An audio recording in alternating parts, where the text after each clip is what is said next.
Rosie's third adventure is called Blood Red Rose, and again it's a completely different time period. She finds the abolition of slavery very worthy and very boring. And let's face it, Wilberforce was a wonderful man, but he's not very real or very alive today for people who hear about endless arguments in Parliament for and against and the reasons why and the facts and figures. It's a completely different thing for Rosie when she wakes up, and this time she's at sea. She is on a ship, and it's her uncle who is the captain, and he is taking her across the Atlantic, but the long way round, on two of the three corners of the slave triangle. And they have a ship full of slaves, and she's horrified. She's a lot more horrified when one by one the crew begins to go blind with ophthalmia, and the slaves as well, all except about 3 of them. And Rosie herself. The captain has to ask her to carry messages, to do even daring things like helping the surgeon amputate something, because nobody else can see. And then as all the crew become blind, there's only Rosie left and 3 slaves to sail the ship through storms, knowing that any other ship that they might ask for help, we're still at war with the French, so if it's a French ship, they're going to sink us.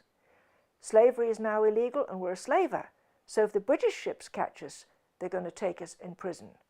And if it's anybody else, we could be robbed of our slaves, if it's another slaver. She really is between a rock and a hard place, between the devil and the deep blue sea. And she makes friends with the 3 slaves who help her to run the ship under the captain's orders until gradually the ophthalmia passes and many men get their sight back. But when they arrive in Jamaica, all the slaves are going to be sold, even the 3 who helped sail the ship and saved the lives of everybody else. Those who cannot see are going to be put over the side for the sharks when they're no use. And those that are still alive and able-bodied are going to be sold as slaves. It's up to Rosie to persuade the captain, you cannot do this. We'd all be dead if it were not for these people. And the best she can possibly get is, well, we will not put them ashore.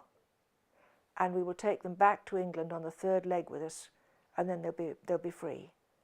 And perhaps the biggest turning point comes for her when she's ashore in Kingston in the street, and she sees the difference between those who have become slaves, how their eyes are on the ground. They pass by on going around standing in the gutter to let other people walk on the pavement.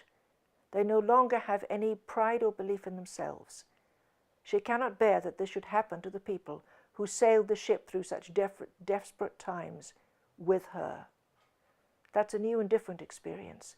When she goes back and she wakes up in the morning and goes to school, her idea of the slave trade and what happens to people who've been robbed of their dignity and their belief in themselves, she can speak of that passionately. There are 3 more Rosie adventures written, but they're not yet published, and I'll tell you about them when they are.